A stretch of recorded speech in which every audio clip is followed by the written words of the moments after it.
Greetings everyone.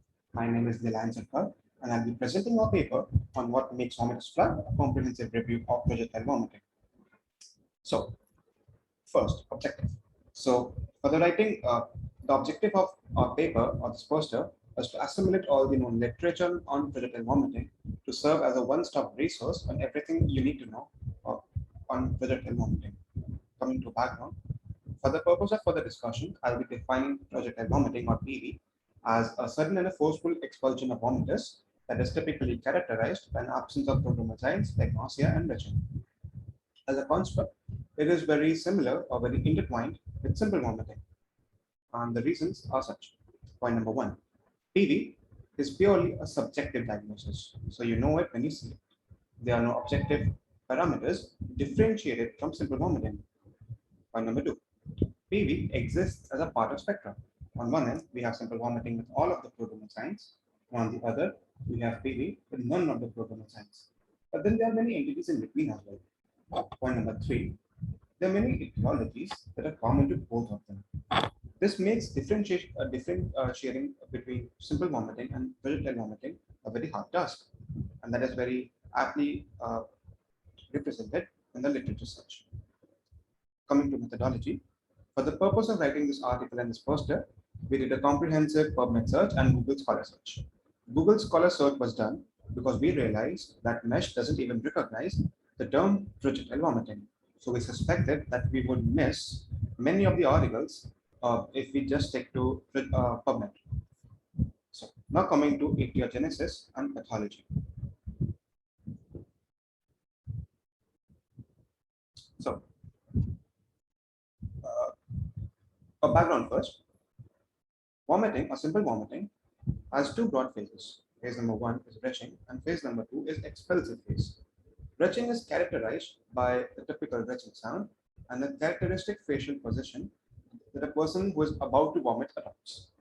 Retching phase works to shunt the respiratory pathway from the path of vomitus so that the vomit doesn't end up in the nasal cavity or the sinuses or the nose. The retching phase is immediately followed by expulsive phase, and the expulsive phase is characterized, as the name suggests, by the expulsion of vomiters. Projectile vomiting is special here because it completely shunts the retching phase out and is characterized by the direct appearance of expulsive phase. So none of the prodromal signs and direct onset of expulsive phase. To explain this phenomenon, we have the recent CPG theory that was theorized for vomiting as an adjunct to vomiting syndrome.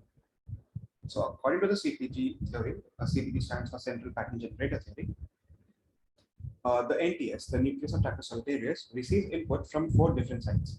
We have the higher centers, the vestibular system, the vagal affects of the abdomen, and the area postrema in the brainstem. Inputs from these four sites are first funneled into the NTS, from where it leads to the sequential activation of multiple nuclei. And this multiple nuclei is what we call the CPG islands. So input from NTS activates nuclei number 1, from where it sequentially activates nuclei number 2, 3, 4, and so on and so forth till nuclei number n.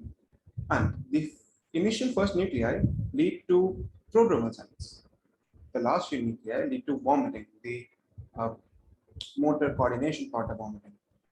So if I shunt the first few nuclei out, I would very logically see an absence of prodromal signs. And this is what projectile vomiting, this is what happens in projectile vomiting. So in projectile vomiting, we have the inputs that comes from all the four centers are funneled into NTS, but from NTS, it directly stimulates a nuclei somewhere in between. So it's not the nuclei number 1, but maybe nuclei number 5 or nuclei number 4, somewhere in between. So, and depending on which nuclei is activated, you can see that there may be either an incomplete or a complete absence of the prodromal signs. So as I said, it's a spectrum. Coming to the etiology. So broadly, projectile vomiting has two main systems that are implicated. Number 1 is the central nervous system. The number 2 is GI, the gastrointestinal system. In the central nervous system, we have two main theories. One theory says that it is the raised intracranial pressure that leads to projectile vomiting by stimulating the area postrema. So area postrema, which is also known as the chemotherapy, the CTZ, is actually a very superficial area that is present in the brainstem. Being very superficial, it is very liable to pressure changes in the CSM. And that's why it is theorized that area postrema is the one that is responsible for sensing these pressure changes and causing the projectile vomiting secondary to range intracranial pressure. Theory number 2 suggests that it is the direct stimulating, that is a direct stimulation of the vomiting center itself. According to this theory, any tumor or any mechanical stimulation that stimulates maybe nuclei number 4 or nuclei number 5 or nuclei number n, because it is essentially a mechanical stimulation, right, by electrodes, uh, can also cause projectile vomiting, because by very definition, it doesn't have to stimulate nuclei number 1. It can directly stimulate any of the nuclei in between. So it can also cause a projectile vomiting. Initially, there was a debate on which of these two theories are correct, and with piling evidence in the favor of both in the literature, we conclude that the CNS etiology is actually a multiple etiological phenomenon. We have both the theories that were perfectly fine to explain projectile vomiting. Coming to explaining projectile vomiting, secondary to GI system pathologies. So in GI system, the most common illness that is implicated in projectile vomiting is IHPS, infantile hypertrophic pyloric stenosis. It has been shown in ferrets and not human beings that increasing the gastric volume is inversely proportional to the number of retches. Now, as I've spoken before, retching is a typical feature of the retching phase.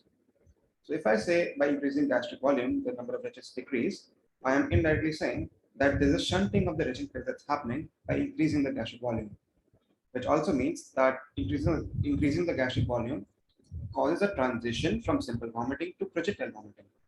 However, nothing of this sort has been proven in humans, and sadly, we will have to be content with the theory that it's only. Coming to the conclusion or the take-home points. Point number 1, PV or projectile vomiting is called the shunting of the retching phase. Point number 2, PV exists as a spectrum. Point number 3, non-projectile vomiting cannot be reliably used to rule out raised intracranial pressure where it is expected, maybe seen as trauma or infection, since it exists as a spectra and the etiologies are common to both. And 4, the old debate where PV is caused by raised ICP or direct stimulation by a tumor has been resolved with piling evidence in favor of both. What all you can do, what more you can do in future, maybe. Uh, Point number 1 would be why some stimulations are processed differently than others is still unknown, as I talked about. Point number 2, the reason IHPS causes projectile vomiting in humans is still unknown. And point number 3, and a very interesting experiment could be a calibration between ICP, raised intracranial pressure, and a transition between vomiting and projectile vomiting can be done to assess the sensitivity of the sign. Thank you very much.